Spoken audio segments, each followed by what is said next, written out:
C'est la dernière apparition publique de Nicolas Alfonsi, présent ici au meeting d'Étienne Bastega.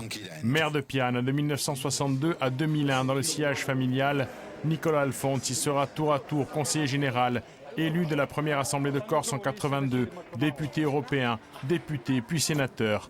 Dans l'opinion, ce radical de gauche incarne la ligne du refus face aux idées nationalistes. Maniant volontiers l'humour et l'autodérision, Nicolas Alfonsi se plaisait à surjouer parfois l'image du vieux conservateur attaché à ses mandats électifs. La personne qui avait été désignée il y a 30 ans et proclamée il y a 30 ans a changé. C'est la raison pour laquelle je pense que d'une certaine façon, il y a un peu un renouvellement du personnel politique à travers moi-même. Mais les applaudissements font parfois écho au fracas des bombes.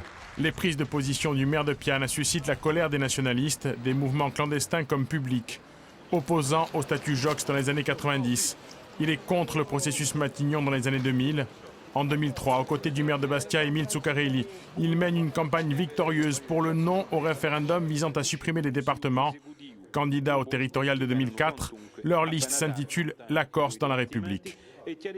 Le concept que l'on évoque à travers le mot République, c'est le concept d'une tentative de résistance à tout souci, tout effort de déstabilisation de la famille nationaliste. Il faut quand même noter que les séparatistes demandent l'indépendance. C'est donc, tout dépend de la capacité et de l'énergie que peuvent avoir les uns et les autres sur l'échiquier politique à défendre ce concept.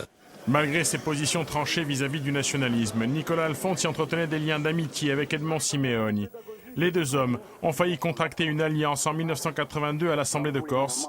Une tentative que Nicolas Alfonsi a lui-même rappelée devant notre caméra. C'était lors des obsèques d'Edmond Simeoni à Lozzi l'an dernier. Nous étions au fond assez d'accord au début, dans la mesure où nous avions conscience de la disparition de la communauté corse dans les années 70. Et puis après, ce qui nous a séparés, bien sûr, ce furent les occasions ratées de 1982. Et puis après, il y a eu cette période, la dernière décennie, c'est-à-dire la décennie de 1990, cette période très difficile, j'ajoute, pour tout le monde. Et par conséquent, bon, aujourd'hui, tout ça est terminé derrière nous. Ça fait 50 ans d'histoire qui disparaissent. 50 ans d'histoire disparaissent également aujourd'hui avec le départ de Nicolas Alfonsi. Voire même une réforme de la Constitution.